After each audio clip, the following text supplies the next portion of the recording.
యేసు ప్రభు వారి నామంలో మీ అందరికీ నా వందనములు తెలియజేస్తున్నాను. దేవునికి మహిమ కలుగును గాక. హల్లెలూయా.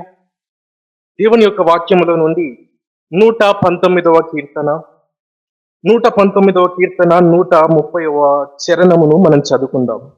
119వ కీర్తన, 130వ చరణం. నీ వాక్యములు వెల్లడి అగుట తోడని వెలుగు కలుగును. అవి తెలివి లేని వారికి తెలివి కలిగించును అని మనం చూస్తున్నాం. ఈ యొక్క చరణములో నుండి ఈరోజు మనం ధ్యానించబోయే అంశం ఏంటి అనగా, దేవుడు మనకు జ్ఞానమును కలిగించే వాక్యమును అనుగ్రహించాడు. అందును బట్టి మనము దేవుణ్ణి స్తుతించాలి అని నేర్చుకోబోతున్నాం. లేదా దేవుణ్ణి మనము జ్ఞానము కలిగించే వాక్కును, జ్ఞాన వాక్కును ఇచ్చిన దేవుడు అని మనము నేర్చుకోబోతున్నాం. ఇక్కడ ఈ యొక్క చరణమును మనం మరొకసారి చూసినట్లయితే, నీ వాక్యములు వెల్లడి అగుట తోడనే వెలుగు కలుగుతుంది అని మనం చూస్తున్నాం. ఆ తర్వాత అవి తెలివి లేని వారికి తెలివి కలిగించును అని మనం చూస్తున్నాం. ఈ యొక్క లోకములో ఉపాధ్యాయులు లేదా గురువులు అని పిలువబడే వారు చేసే పని ఏంటి అంటే, ఈ యొక్క అజ్ఞానము లేదా తెలివిలేనితనము అనే చీకటిని తొలగించి జ్ఞానమును వెలుగును కలిగించడమే ఆ గురువు యొక్క బాధ్యత. లేదా గురువు అన్న కూడా దాని అర్థం కూడా అదే. చీకటిని తొలగించి వెలుగును అందించేవాడు, అజ్ఞానాన్ని తొలగించి జ్ఞానమును అందించేవాడు అని మనం చూస్తున్నాం. అయితే ఇక్కడ మనం దేవుని వాక్యంలో చూస్తున్నాము, దేవుడు మనకు చేసిన గొప్ప కార్యం ఏంటి అంటే, ఈ లోకంలో ఉన్న వారిపైన ఆధారపడడం మాత్రమే కాదు, కానీ దేవుడు స్వయముగా తన వాక్యాన్ని మనకు అందించాడు. మనలో ఉన్న చీకటిని తొలగించాలని, దేవుడే మనలో ఉన్న అజ్ఞానమును తొలగించాలని దేవుడు తాను రాసి ఇచ్చిన వాక్యములు, దేవుడు స్వయముగా భక్తులతో మాట్లాడి ఈ మాటలను లిఖించండి అని చెప్పిన వాక్యములను, అదే విధముగా పరిశుద్ధాత్మ ద్వారా అనేక భక్తులను ప్రేరేపించి రాయించిన వాక్యములను మనకిచ్చాడు. ఈ వాక్యం ఏ విధంగా పనిచేస్తుందంటే, ఆ వాక్యం ఎప్పుడైతే వెల్లడవుతుందో, ఎప్పుడు మన హృదయంలో వాక్యం అర్థమవుతుందో, మన హృదయంలో ఉన్న చీకటి అజ్ఞానము తొలగిపోతుంది, వెలుగు కలుగుతుంది. అది తెలివి లేని వారికి, అంతకుముందు తెలివి లేని వారిగా ఉన్నారు, అంతకుముందు ఆ విషయంలో జ్ఞానము లేని వారిగా ఉన్నారు. అయితే ఈ వాక్యం వెల్లడైనప్పుడు ఆ విషయంలో మనకు జ్ఞానం కలుగుతుంది అని మనం చూస్తున్నాం. ఈ లోకంలో ఉన్న ఉపాధ్యాయులు లేదా గురువులుగా పిలువబడుతున్న వారిని చూస్తే, వారికి సంపూర్ణమైన సమాచారం వారి యొద్ద లేదు. వారు దేన్నైతే నేర్చుకున్నారో, దేన్నైతే వారు అనుభవంలో తెలుసుకున్నారో వాటిని వారు తెలియజేస్తున్నారు. కానీ అది నిజముగా సత్యమా అంటే ఎవరు చెప్పగలరు? అది వారి దృష్టిలో సత్యం కావచ్చు. వారు ఎదుర్కొన్న పరిస్థితులను బట్టి, వారికి ఉన్న మానసికమైన పరిస్థితులను బట్టి, వారు ఆలోచించే విధానాన్ని బట్టి వారు బోధిస్తారు. కానీ అది నిజం అని మనం చెప్పలేము. అదే విధంగా మనం చూస్తే, మరి ప్రస్తుతము చరిత్రలో కానీ, సైన్స్ లో కానీ ఎన్నో విషయాలను మరి వక్రీకరిస్తున్నట్లుగా కూడా మనం చూడగలుగుతాం. ఉదాహరణకు, మరి 10th క్లాస్ వరకు కూడా ప్రతి ఒక్కరు మనిషి ఎలా పుట్టాడంటే కోతుల నుండి మనిషి వచ్చాడని డార్విన్ థియరీని ప్రతి ఒక్కరు కూడా బల్లగుద్ది చెప్తారు. అదే నిజం అన్నట్లుగా చెప్తారు. ఇంకా వారి కంటితో చూస్తే ఎంత దృఢంగా చెప్తారో అంత గట్టిగా చెప్తారు. కానీ నేను ఇంటర్లోకి వెళ్ళిన తర్వాత, మా ఇంటర్ కాలేజీలో సుమారుగా 1000 మంది చదువుకుంటే అందులో 16 మంది మాత్రమే ఇంటర్మీడియట్ చదువుకున్నారు, లేదా బైపీసీ గ్రూప్ చదువుకున్నారు. అయితే ఆ 16 మందికి చెప్పింది ఏంటి అంటే, ఎవల్యూషన్ థియరీ లేదా ఈ డార్విన్ థియరీ అనేది నిరూపించబడలేదు, కోతిలో నుండి మనిషి వచ్చాడు అనేది సైన్స్ పరంగా రుజువు కాలేదు అని ఒక 16 మందికి మాత్రమే చెప్పారు. మరి మిగతా 1000 మంది 10th క్లాస్ వరకు చదువుకున్నారు, కానీ వారికి అర్థమైంది ఏంటి అంటే, కోతిలో నుండే మనిషి వచ్చాడు, అదే సైన్స్ అని వారు నమ్ముతారు. కానీ కొద్ది మందికి మాత్రమే అది నిరూపణ కాలేదు అనేది అర్థమవుతుంది. కాబట్టి ఈ విధంగా అనేకమైన చరిత్రలో కూడా ప్రస్తుతం ఎన్నో వక్రీకరిస్తున్నట్టుగా మనం చూస్తాము. కాబట్టి ఈ లోకంలో ఉన్న ఉపాధ్యాయులు కానీ, ఈ లోకంలో ఉన్న గురువులు కానీ, వారికి ఉన్న కొద్దిపాటి జ్ఞానముతో, వారికి ఉన్న కొద్దిపాటి అనుభవంతో ఏదో తెలియచేయాలని చూస్తున్నారు.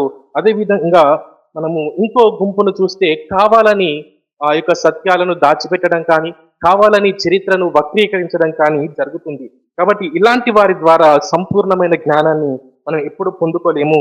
అయితే దేవుడు మనకు మాత్రం తన యొక్క వాక్యాన్ని మనకు అందించాడు. కాబట్టి దాన్ని బట్టి మనం స్తుతించాలి.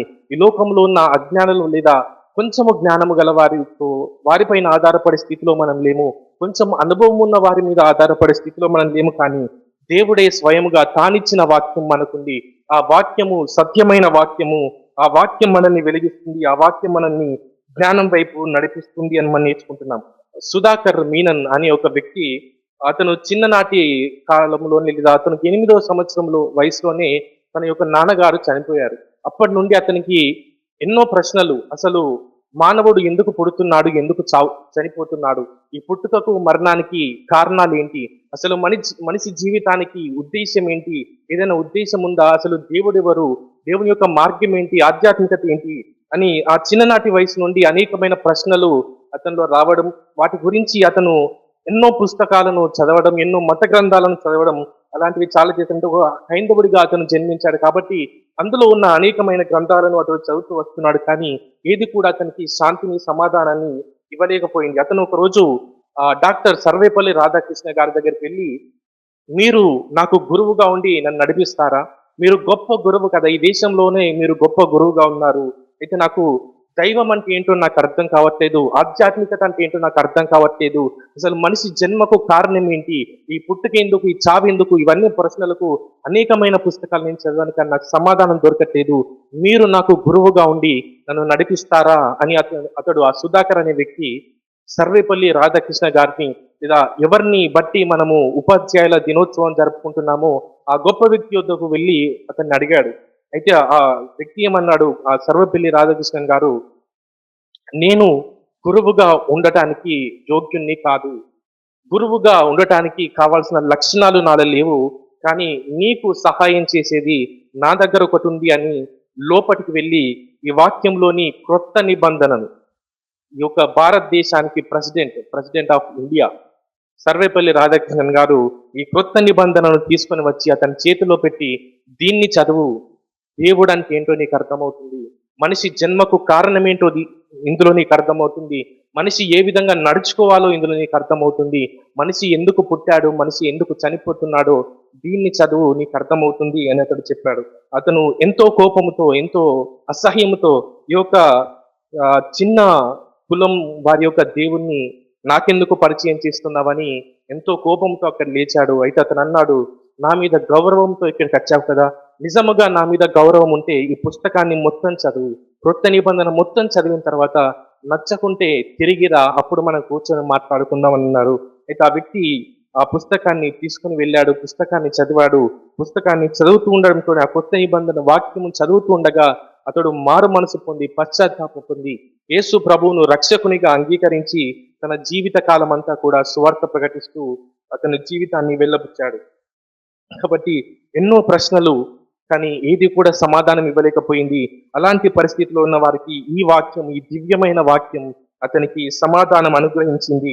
అతడు దేవుడు ఎందుకోసం అతన్ని సృష్టించాడో ఆ యొక్క ఉద్దేశమును అతడు నెరవేర్చి ఒక లోకంలో మరణించినట్టుగా చరిత్ర చెప్తుంది.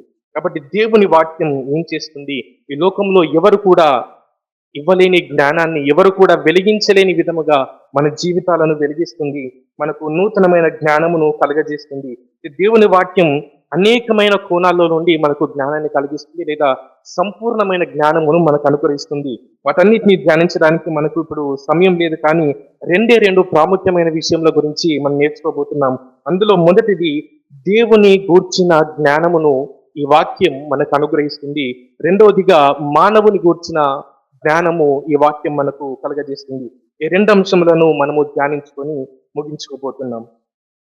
మొట్టమొదటిగా మనం చూసినట్లయితే, మరి దేవుని గూర్చిన జ్ఞానము ఈ లోకంలో శూన్యం అని చెప్పాలి. లేదా ఎందుకు అంటే, మనము వెనకాల ఒక పెద్ద ఫ్లెక్సీ ఉంది. అందులో ఒక డాట్, ఒక పెన్ను తీసుకొని ఒక డాట్ పెడితే ఆ డాట్ ఎంతైతుందో మన భూమి అంత ఉంటుంది ఈ విశ్వంలో. ఇంత పెద్ద విశ్వం, ఈ ఫ్లెక్సీ అంతా దేవుడు సృష్టించిన సృష్టి అనుకుంటే, అందులో ఒక డాట్ పెడితే అది భూమి యొక్క పరిమాణం, భూమి యొక్క సైజ్ అది. ఇంతవరకు భూమి పైన ఏముందో కూడా మనకు తెలియదు. ఇన్ని వేల సంవత్సరాలుగా మనం ధ్యానిస్తున్నాం, ఎన్నో అన్వేషణ చేస్తున్నాం, ఎంతో మంది, కోట్ల మంది పరిశీలన చేస్తున్నారు, కానీ భూమి పైన ఏముందో ఇంతవరకు తెలుసుకోలేకపోయారు. మరి ఈ భూమి పైన ఏముందో తెలుసుకోలేదు. ఇంత పెద్ద విశ్వాన్ని వారు తెలుసుకోవాలంటే ఎన్ని లక్షల సంవత్సరాలు కావాలి, ఎన్ని కోట్ల సంవత్సరాలు కావాలి? దీన్నే తెలుసుకోలేని వారు ఈ విశ్వాన్ని ఏం తెలుసుకుంటారు?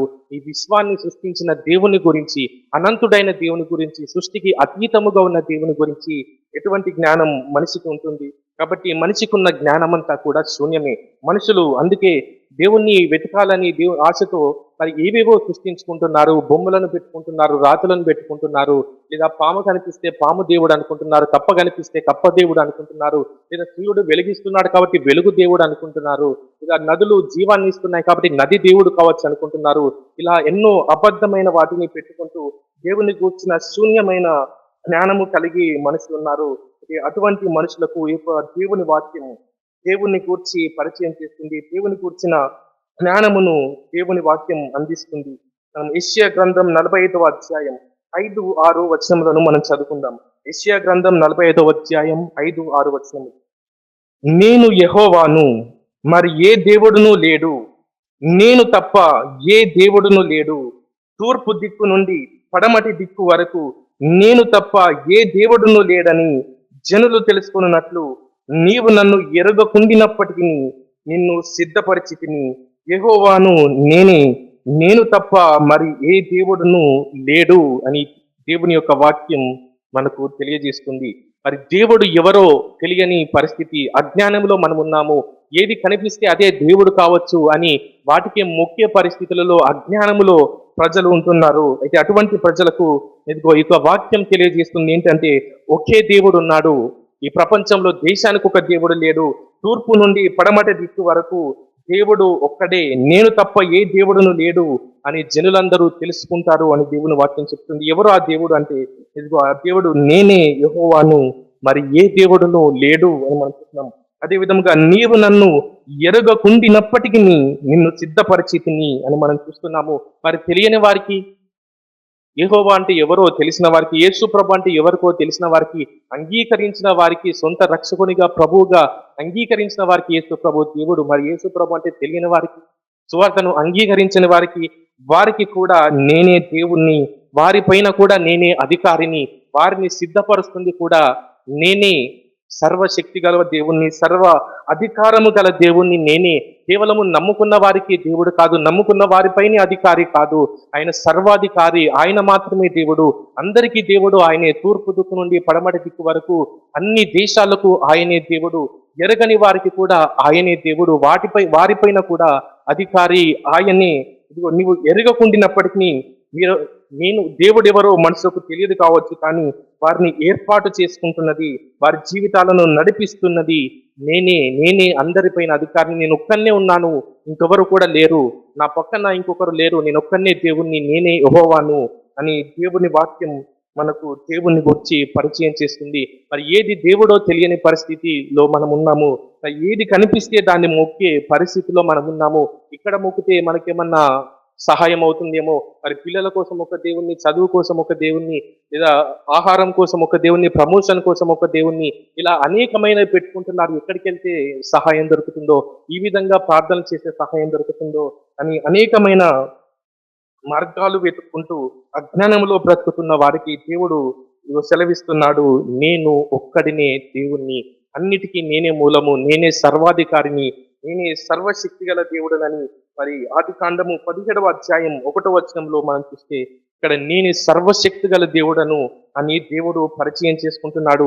దీనికో దేవుడు, దానికో దేవుడు కాదు, ఒక ఆశీర్వాదానికి ఒక దేవుడు, యుద్ధాలకో దేవుడు, ఆశీర్వాదాలకో దేవుడు కాదు, అందరికీ నేనే దేవుణ్ణి, అన్నిటికీ నేనే ఆధారం, నేనే సర్వశక్తి గల దేవుడను, నేనే సర్వాధికారము గల దేవుడను అని దేవుడు ప్రకటించుకుంటున్నాడు. అదేవిధంగా యోహాను సువార్త, యోహాను రాసిన మొదటి పత్రిక 3వ అధ్యాయం 19వ వచనంలో చూస్తే అక్కడ దేవుడు సమస్తమును ఎరిగి ఉన్నాడు అని మనం చూస్తున్నాం. మనకు ఏమి కావాలో ఆయనకు తెలుసు, మన అక్కర్లు ఎప్పుడు తీర్చాలో కూడా ఆయనకు తెలుసు. కాబట్టి మరి మన యొక్క అక్కర్లు ఏవో తెలుసు గనక మీరు ఈ విధంగా ప్రార్థన చేయండి. మీరు దేవునికి ఏదో తెలియదు అన్నట్లుగా ప్రార్థన చేయకండి కానీ దేవునికి అన్నీ తెలుసు. దేవుడు సరైన సమయంలో అనుగ్రహిస్తాడు. కాబట్టి మీరు విశ్వాసముతో ప్రార్థన చేయండి అని దేవుని వాక్యం మనకు తెలియజేస్తుంది. ఇప్పుడు దేవుడు ఎవరు అనేది మనకు తెలియజేసింది. ఆ దేవుడు ఎంత గొప్ప దేవుడు కూడా ఈ వాక్యం మనకు తెలియజేస్తుంది. ఒకే దేవుడు ఉన్నాడు, ఆయనకి సర్వ అధికారాలు ఉన్నాయి. ప్రపంచం ప్రతి దేశం పైన, ప్రతి జన్మం పైన, ఆయన నమ్మిన వారిపైన, నమ్మని వారిపైన ఆ దేవునికే అధికారం ఉంది. ఆ దేవుడే సర్వశక్తి గల దేవుడు. ఆ దేవుడే సమస్తమును ఎరిగిన దేవుడు అని మనం చూస్తున్నాం. అదేవిధంగా యోహాను రాసిన మొదటి పత్రిక 4వ అధ్యాయం 8వ వచనంలో చూస్తే ఆ దేవుడు ఎవరు అంటే ఆ దేవుడు ప్రేమ స్వరూపి అని ఈ యొక్క దేవుని వాక్యం మనకు తెలియజేస్తుంది. మరియు అదే విధంగా సమూయేలు రాసిన మొదటి గ్రంథం 2వ అధ్యాయం 2వ వచనంలో మనం చూస్తే ఆ దేవుడు పరిశుద్ధుడు అని దేవుని వాక్యం తెలియజేస్తుంది. మరి మానవులు కల్పించుకొని మానవులు వెతుకుతూ ఈ వెతుకులాటలో మరి మనకంటే కొంచెం శక్తిమంతుడు కావచ్చు దేవుడు అని ఆ విధంగా వారు అనుకొని మన విధంగానే దేవుళ్ళు కూడా పాపం చేస్తారు కావచ్చు, మన విధంగానే దేవతలు కూడా పాపం చేస్తారు కావచ్చు అని అనేకమైన నమ్మకాలతో ఒకప్పుడు మనం ఉండేవారము. అయితే దేవుడు పరిశుద్ధుడు అని తెలియజేశాడు. అదే విధముగా మనందరము కష్టపడుతుంటే దేవుడు పైన కూర్చొని చోద్యం చేస్తున్నాడు, లేదా దేవుడు మనుషులందరితో చదరంగం ఆడుకుంటున్నాడు అని అనేకమైన అవగాహన కలిగి ఉన్న ఈ లోకానికి దేవుడు సెలవిస్తున్న మాట ఏంటంటే, లేదా దేవుని వాక్యం చెప్తున్న మాట ఏంటంటే, ఇదిగో ఆ దేవుడు ప్రేమ స్వరూపి. ఆ దేవుడు ఎంతగా మనలను ప్రేమించాడు తెలుసా? ఈ ఒక ఇంగ్లీష్ పాటలో వారు ఈ విధంగా దేవుని ప్రేమను వర్ణించుకున్నారు. నువ్వు మనుషులను ఎంతగా ప్రేమించావంటే ఆ పరలోకంలో ఉండడం నీకు ఇష్టం లేకుండా అయిపోయింది. మా కోసము దిగి వచ్చావు. ఈ పరలోకంకి మనుషులు రాలేకపోతున్నారని నీవే పరలోకాన్ని వదిలేసి మానవుల కోసం దిగి వచ్చావు, ఇంతగా మమ్మలను ప్రేమించావు అని ఆ విధంగా దేవుని ప్రేమను వర్ణించుకుంటూ పాటలు రాశారు. కాబట్టి ఎవరు మన దేవుడు అంటే మన దేవుడు సర్వశక్తి కలిగిన దేవుడు, సర్వాధికారము గల దేవుడు అని దేవుని వాక్యం చెప్తుంది. ఆ దేవునికి సమస్తము తెలుసు అని చెప్తుంది. ఇదిగో మనం ఆరాధిస్తున్న ఆ దేవుడు మనల్ని ఎంతగానో ప్రేమిస్తున్నాడు అని ఈ దేవుని వాక్యం చెప్తుంది. అది మిమ్మల్ని ఎంతగానో ప్రేమించి మీకోసం ప్రాణం పెట్టడానికి దిగి వచ్చాడు అని ఈ వాక్యం చెప్తుంది. అలాంటి గొప్ప దేవుణ్ణి ఈ వాక్యం మనకు పరిచయం చేసింది. ఆ దేవుణ్ణి గూర్చిన జ్ఞానము గలవారముగా ఇప్పుడు మనం ఎంతో ధైర్యముగా ఉండగలుగుతున్నాము, ఎంతో నిశ్చయంతో మనం ఉండగలుగుతున్నాం. యెషయా గ్రంథం 26వ అధ్యాయం 3వ వచనంలో మనం చూస్తే ఎవరైతే తన మీద ఆనుకుంటారో, ఎవరు తన యందు విశ్వాసం ఉంచుతారో వారికి పూర్ణ శాంతి దేవుడు అనుగ్రహిస్తాడు అని వాక్యం చెప్తుంది.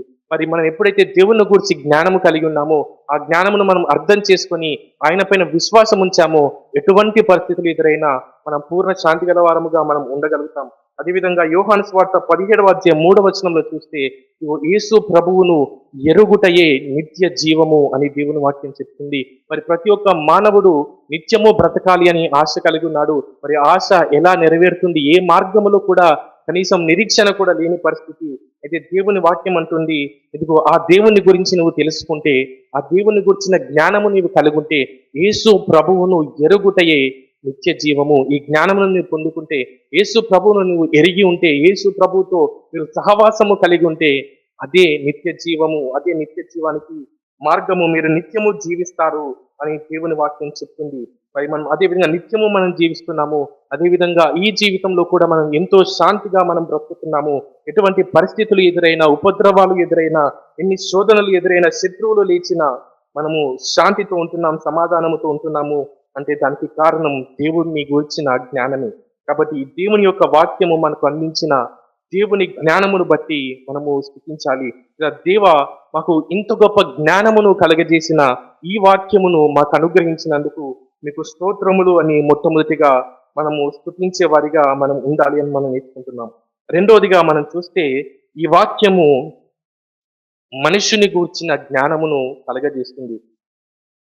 ఆ లేదా చాలా కంపెనీస్ లో ఇప్పటి వరకు కూడా ఎంఎన్సి కంపెనీస్ లో కూడా మొట్టమొదటిగా వారు అడిగే ప్రశ్న ఏంటంటే మిమ్మల్ని గురించి మీరు చెప్పండి, ఇంట్రడ్యూస్ యువర్ సెల్ఫ్ అని. ఎంఎన్సి కంపెనీలోకి వెళ్ళినా అంటే గూగుల్, యాపిల్ లాంటి కంపెనీలోకి వెళ్ళినా కూడా ఫస్ట్ అడిగే క్వశ్చన్ ఏంటంటే ఇదే, మిమ్మల్ని గురించి మీరు చెప్పండి. కానీ దురదృష్టం చాలా మందికి వారెవరో వారికి తెలియని పరిస్థితిలోనే చాలా మంది ఉంటారు, లేదా వారెవరో ఎలా తెలియజేసుకోవాలో తెలియని పరిస్థితిలోనే ఉంటారు. ఈ భౌతికమైన ప్రపంచంలోనే అసలు నీవెవరివో నీకు అర్థం కాకుంటే, అసలు అనంతమైన సమయము లేదా చావు పుట్టుక లేని ఆ సమయము కొరకు దేవుడు మనల్ని సృష్టించాడు. అంత పెద్ద సమయం గురించి, అంత పెద్ద ఉద్దేశం గురించి అసలు మానవునికి ఏమర్థమవుతుంది అంటే మానవునికి అసలు ఏది కూడా అర్థం కాదు.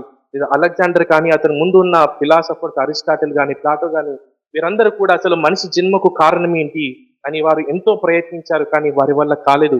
ఆ యొక్క అంతాన్ని వారు ఎప్పుడు కూడా చేరుకోలేదు. అది మనకు ఎంతో దూరంగా ఉంది. మనం ఎంత దూరం వచ్చేసాము. ఇప్పుడు అది మనం అసలు ఉద్దేశ్యం ఏంటి తెలుసుకుందాం.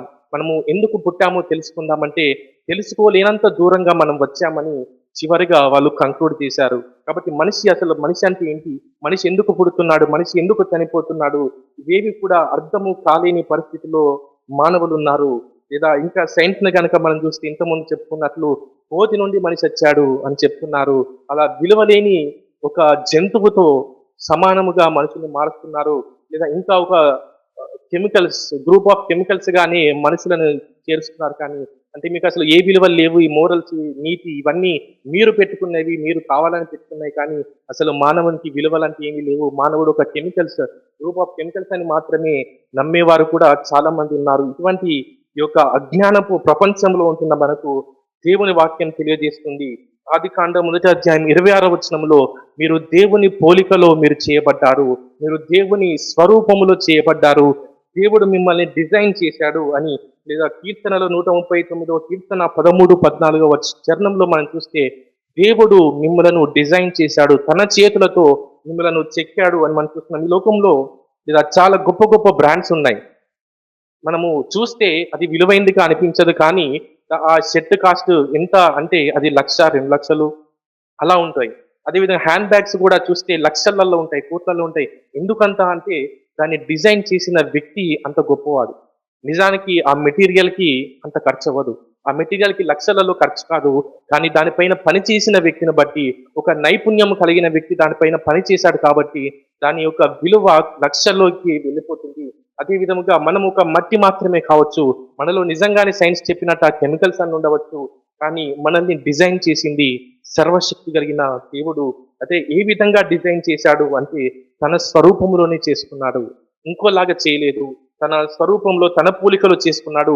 ఈ సృష్టి అంతట్లో మనం చూసినా కూడా దేవుని గురించి మనకు అర్థమవుతుంది. దేవుని యొక్క పోలికలు మనకు కనిపిస్తాయి. కానీ సంపూర్ణముగా కనిపించాలి అంటే మానవుడే ఉదాహరణ. మానవుని తప్ప ఇంకా ఏ ఒక్కరిని కూడా దేవుడు తన సంపూర్ణమైన స్వరూపములో, సంపూర్ణమైన పోలికలో చేయలేదు. దేవుడు మనలను మాత్రమే, సర్వ సృష్టిలో మనలను మాత్రమే తన పోలికలో, తన స్వరూపములో చేసుకున్నాడు అని మనం చూస్తాం. అందుకే మరి కీర్తనకారుడు, ఇదిగో నీవు మానవుణ్ణి ఈ యొక్క సృష్టికి కిరీటముగా చేశావు అని దేవుణ్ణి స్తుతిస్తాడు. అంత గొప్పగా దేవుడు మనల్ని సృష్టించాడు.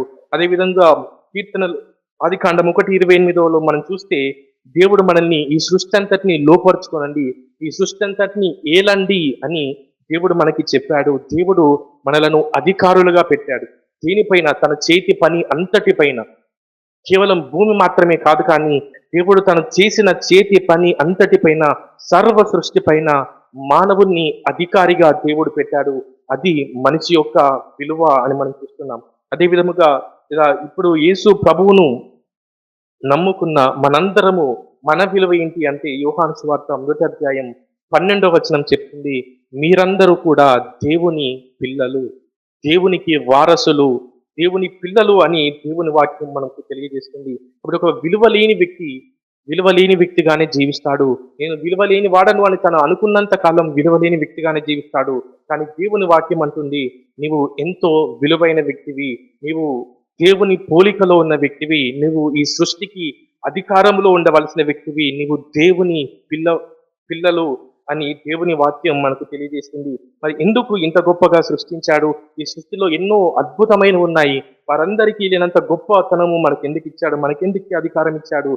ఎందుకు తనని పిల్లలుగా చేసుకున్నాడు అంటే దాని ఉద్దేశం ఏంటి అంటే, ఇదిగో మనము దేవుని మహిమ కొరకు జీవించాలి అని యెషయా గ్రంథం 43వ అధ్యాయం 7వ వచనంలో మనం చూస్తున్నాము.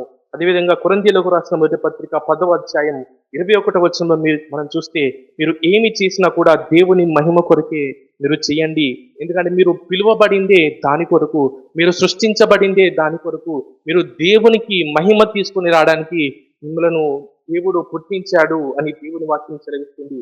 అదేవిధంగా కొరింథీయులకు రాసిన మొదటి పత్రిక 1వ అధ్యాయం 9వ వచనంలో చూస్తే, మీరు యేసు ప్రభువుతో, దేవునితో సహవాసము చేయడానికి మిమ్మలను పిలిచాడు అని మనం చూస్తున్నాం. ఎందుకు దేవుడు మనల్ని పిలుస్తున్నాడు, ఎందుకు మనం సృష్టించాడంటే, నువ్వు తనకు సహవాసం చేయాలని, దేవునితో మనం సహవాసం చేయాలని, తిరిగి మనం దేవుణ్ణి ప్రేమించాలని, హృదయపూర్వకముగా మనము దేవుణ్ణి కోరుకోవాలి. ఆ దేవునితో మనము సమయము గడపాలి అని ఉద్దేశముతో దేవుడు మనల్ని సృష్టించాడు. ఇంకా మనం చూస్తే ఎఫెసీయులకు రాసిన పత్రిక 2వ అధ్యాయం 10వ వచనంలో చూస్తే మీరు సత్క్రియలు చేయడానికి పిలువబడ్డారు అని దేవుని వాక్యం సెలవిస్తుంది. ఉద్దేశమే తెలియకుంటే మానవుని యొక్క జీవితం ఎంతగానో పతనమైపోతుంది. లేదా చాలా మంది ఎవరికో నిరూపించుకోవాలి, సమాజానికి నిరూపించుకోవాలి, నేను విలువైన వ్యక్తిని అని తమ యొక్క సమయాన్ని అంతా వెచ్చిస్తుంటారు. ఎలాంటి అవసరం మనకు లేదు. ఎందుకంటే మనం పుట్టింది దానికోసం కాదు. మనం పుట్టింది దేవుని మహిమ కోసం మనం పుట్టాము. దేవునితో సహవాసం చేయడానికి మనం పుట్టాము. మనం సత్క్రియలు చేసి దేవుణ్ణి మహిమపరచడానికి దేవుడు మనల్ని సృష్టించాడని మనం చూస్తున్నాం. అంతకుముందు ఒక టీవీలో అడ్వర్టైజ్ చూసినప్పుడు వారు ఒక ఫోన్ పైన ఆ ఆనియన్ ఉల్లిగడ్డలు కానీ, క్యారెట్స్ కానీ పెట్టి కట్ చేస్తూ, ఇదిగో మీరు ఈ ఫోన్ పైన మీరు కత్తి వాడినా కూడా, ఇలాంటివి కట్ చేసినా కూడా ఆ ఫోన్‌కి గీతలు పడవు అని చూపిస్తున్నారు. అయితే కానీ ఫోను చేసింది ఎందుకు? కూరగాయలు కట్ చేసుకోవడానికా? ఆ ఫోన్ విలువ ఒకవేళ రూ. 1,00,000 అనుకుందాం. రూ. 1,00,000 50,000 50,000 పెట్టి ఎవరైనా కూరగాయలు కట్ చేసుకుంటారా? అది ఎందుకు సృష్టించబడిందో తెలియకుంటే అలాంటి అజ్ఞానంగా దాన్ని వాడడం మనం చూస్తాము. లేదా మనం ఇంకా సఫైర్ గ్లాస్ అని ఉంటుంది. అది చాలా కోట్లల్లో ఉంటుంది. ఆ గ్లాస్ పెడితే ఇంకా కత్తితో గీరినా కూడా గీతలు పడవు. అలా అని అంత విలువ పెట్టి ఒక ఫోన్ చేయించుకొని ఇంట్లో దాన్ని కూరగాయలు కట్ చేయడానికి వాడం కదా! అది ఎట్లా గీతలు పడదు కదా! ఉల్లిగడ్డలు కోద్దాం పట్టు అని ఉల్లిగడ్డలు ఎవరు కొయ్యరు కదా! కాబట్టి ఎందుకు అది ఉందో తెలియకపోతే, ఆ ఫోన్ ఎందుకుందో తెలియకపోతే, అలాంటి అజ్ఞానమైన కార్యాలు చేసినట్లుగా మరి మానవుడు ఎందుకున్నాడో తెలియకపోతే, అజ్ఞానమైన వాటి కోసమే బతుకుతాడు. అజ్ఞానముతో జీవిస్తాడు. సమయమంతా వ్యర్థం చేసుకుంటాడు. ఉద్దేశము తెలియక నాశనం అయిపోతాడు. తన జీవితమంతా కాలమంతా కూడా నాశనం అయిపోతుంది. అయితే దేవుని వాక్యం మనకు ఉద్దేశాన్ని తెలియజేస్తుంది. నీవు గొప్ప కార్యముల కొరకు నువ్వు పుట్టావు. నువ్వు దేవునితో సహవాసం చేయడానికి నువ్వు పుట్టావు. దేవుని మహిమ కొరకు పుట్టావు అని దేవుని వాక్యం మనకు తెలియజేస్తుంది. అయితే ఇంతవరకు మనం చూసాము మానవుని యొక్క విలువను మనం చూసాము. మరి మానవుడు ఎటువంటి గొప్ప కార్యాల కోసం పుట్టాడో మనం చూసాము. కానీ నిజముగా మనుషులను చూస్తే దేవుని పోలిక కంటే దయ్యం పోలికనే ఎక్కువ కనిపిస్తుంది. మరి మానవుడు చేసే పనులు అన్నీ ఏ పని చేసినా కూడా ఏదో ఒకటి నాశనం అయిపోతూనే ఉంటుంది. ఇలా కరోనా టైంలో మనం చూస్తే మనుషులందరూ ఎవరింతలో వారు ఉంటే వాతావరణం ఎంతగానో బాగుపడింది అని చాలా మంది శాస్త్రవేత్తలు చెప్పారు. అంటే మనుషులు లేకుంటే భూమి ఎంతో అందంగా ఉంటుంది. వాతావరణం ఎంతో హాయిగా ఉంటుంది. కానీ మనిషి కనుక బయటికి వస్తే ఆ వాతావరణం అంతా పాడైపోతుంది. నాశన పుత్రులుగా మనుషులు ఉంటున్నారు. ఎందుకు అంటే మరి దానికి కారణం కూడా వాక్యం చెప్తుంది. ఎందుకంటే మానవుడు పాపం చేశాడు. మానవుడు పాపం చేయడం బట్టి ఈ యొక్క దేవుని స్వరూపములో నుండి తొలగిపోయి మరి సాతాను యొక్క కార్యాలను నెరవేర్చే వారిగా వారు ఉంటున్నారు అని దేవుని వాక్యం అంటుంది. మరి ఏం చేయాలి? మరి అలాంటి పరిస్థితుల్లో ఉన్న వారికి మార్గం ఏంటి అంటే ఇదిగో ఈ దేవుని వాక్యమే చెప్తుంది. మీరు మారు మనసు పొందితే, మీరు యేసు ప్రభువుని గనుక మీరు అంగీకరిస్తే, మీరు మరలా దేవుని పిల్లలుగా మీరు ఉంటారు. మరలా మీరు దేవుని స్వరూపంలోనికి మీరు వస్తారు. దేవుని పిల్లలుగా మీరు ఏ కార్యాలు జరిగించాలో వాటన్నిటిని మీరు చేయగలుగుతారు. మరలా దేవుని మహిమ కొరకు మనం జీవించగలుగుతాం. మరలా దేవుణ్ణి ప్రేమించే వారిగా మనం ఉంటాము. మరలా దేవునితో సహవాసం చేసేవారిగా మనం ఉంటాము. సత్క్రియలు చేసేవారిగా మనం ఉంటాము. సాతానును అణిచివేసి దేవునికి మహిమ తెచ్చేవారిగా మనం ఈ లోకంలో మనము జీవించగలుగుతాము అని దేవుని యొక్క వాక్యం మనకు తెలియజేస్తుంది. మనం చివరిగా మనం చూస్తే మరి మానవుడు ఏ మార్గంలో నడవాలో దాన్ని కూడా దేవుని యొక్క వాక్యం మనకు తెలియజేస్తుంది. ఈ లోకంలో మనుషులు ఏ విధంగా నడవాలో మనము చట్టాలు పెట్టుకొని ఈ విధంగా ఉంటే సరి అయింది, ఈ విధంగా లేకుంటే సరి అయింది కాదు అని చట్టాలు పెట్టుకున్నాం. కానీ చట్టాలు దినదినము మారిపోతూనే ఉన్నాయి. అసలు ఏది సత్యం? ఇంతకు ముందున్న చట్టం సరి అయిందా? ఇప్పుడున్న చట్టం సరి అయిందా? లేదా భవిష్యత్తులో వచ్చే చట్టం సరి అయిందా? ఏది సరి అయింది? ఏ మార్గం సరి అయింది అని చూస్తే ఏది కూడా మనము సంపూర్ణత ఇందులో కూడా మనం కనుగొనలేము. అందుకే దేవుని వాక్యం మనము ఏ విధంగా నడుచుకోవాలో తెలియజేస్తుంది. మరి మనం మొట్టమొదటిగా మనం చూస్తే మత్తయి సువార్త 22వ అధ్యాయం 37 నుండి 40 వచనంలో చూస్తే అక్కడ ఇదిగో దేవుణ్ణి మనము ప్రేమించాలి అని దేవుని వాక్యం చెప్తుంది. అదే విధంగా మీ పొరుగు వారిని ప్రేమించాలి అని దేవుని వాక్యం చెప్తుంది. ఈ విధంగా మీరు నడుచుకోవాలి. ప్రేమకు వ్యతిరేకముగా ఏ న్యాయము నిలబడలేదు. ఏది కూడా మీకు వ్యతిరేకంగా నిలబడలేదు అని దేవుని వాక్యం ప్రేమను మనకు బోధిస్తుంది. అయితే చాలా మంది లేదా ఆ కాలంలో యేసు ప్రభు ముందు ఉన్న కాలంలో వారు ఈ వాక్యాన్ని చూసి దేవుణ్ణి ప్రేమించాలి, పొరుగు వారిని ప్రేమించాలి. అంటే శత్రువుని అక్కడ ఏం రాసి లేదు కదా, శత్రువుని ద్వేషించొచ్చు అని వారు అనుకున్నారు. అందుకే మత్తయి సువార్త 5వ అధ్యాయం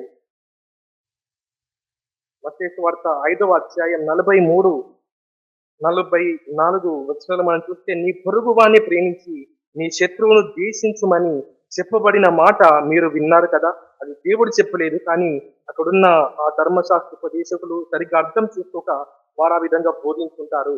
44వ వచనంలో యేసు ప్రభు వారు చెప్తున్నారు, నేను మీతో చెప్పున్నదేమనగా, మీరు పరలోకమందున్న మీ తండ్రికి కుమారులై ఉండినట్లు మీ శత్రువులను ప్రేమించుడి, మిమ్మల్ని హింసించి వారి కొరకు ప్రార్థన చేయుడి. మీరు ఏ విధంగా జీవించాలి, మీరు నడవలసిన మార్గం ఏంటంటే దేవుణ్ణి ప్రేమించండి, పొరుగు వారిని ప్రేమించండి, మీ శత్రువులను కూడా ప్రేమించండి అని దేవుని వాక్యం చెప్తుంది. మనం ఇంగ్లీష్ లో చూస్తే ఇంకా కొంచెం వివరంగా మనం చూడగలము. లవ్ యువర్ ఎనిమీస్, మీ శత్రువులను ప్రేమించండి. Bless them that curse you, నిన్ను శపించు వారిని దీవించండి. You do good to them that hate you, నిన్ను ద్వేషించే వారికి మీరు మంచి చేయండి. And pray for them which despitefully use you and persecute you, మిమ్మలను ద్వేషపూరితంగా వాడుకుంటున్న వారికి, అదే విధంగా మిమ్మల్ని హింసిస్తున్న వారి కొరకు ప్రార్థన చేయండి. ఇదే జీవన మార్గము అని మనము నడవవలసిన మార్గమును మనకు తెలియజేస్తుంది. అదేవిధంగా మీకు 6వ అధ్యాయం 8వ వచనంలో చూస్తే, ఇదిగో దేవుడు కోరుకుంటున్నది ఏంటి? దేవుడు న్యాయాన్ని కోరుకుంటున్నాడు, దేవుడు కనికరమును కోరుకుంటున్నాడు, దేవుడు దీన మనసును కోరుకుంటున్నాడు. మనము న్యాయంగా మనం జీవించాలి, ఇతరులకు కనికరం చూపిస్తూ మనం జీవించాలి. అదేవిధంగా దేవుని ముందు మనందరము కూడా దీన మనసు కలిగి మనల్ని మనము తగ్గించుకొని జీవించాలి. ఈ విధంగా మనము నడిచినప్పుడు దేవుని యొక్క ఉద్దేశాలను మనము నెరవేర్చగలుగుతాము. దేవుడు మనకు ఏ విలువను అనుగ్రహించాడో, ఎంత గొప్పవారిగా దేవుడు మనల్ని సృష్టించాడో, ఆ విధంగా ఆ విలువలు కలిగిన వ్యక్తులుగా మనం జీవించగలుగుతాం. ఈ విధంగా ఇంత గొప్ప జ్ఞానమును అనుగ్రహించే దేవుని వాక్యం, ఈ యొక్క దివ్యమైన వాక్యమును దేవుడు మనకు అందించాడు. కాబట్టి ఈ యొక్క జ్ఞాన వాక్కులను మాకు అందించినందుకు, జ్ఞానము కలిగించే ఈ వాక్యమును మాకు అందించినందుకు మీకు స్తోత్రములు అని ఈ యొక్క 2 అంశములను బట్టి 2 ప్రాముఖ్యమైన అంశాలు మనం నేర్చుకుంటున్నాం. దేవుని గూర్చిన జ్ఞానమును ఈ వాక్యం మనకు కలగజేసింది. అదే విధముగా మనం ఎవరము, మన విలువేంటి, మన ఉద్దేశం ఏంటి, ఏ విధంగా మనం నడుచుకుంటే వాటిని నెరవేర్చగలమో ఆ జ్ఞానాన్ని అందించింది ఈ వాక్యం. కాబట్టి ఈ దివ్యమైన వాక్యమును, ఈ జ్ఞాన వాక్యమును అందించిన ఆ దేవుణ్ణి మనము అందరము స్తుతించాలి. దేవుడి వాక్యమును దీవించునుగాక. ప్రార్థన చేసుకోండి.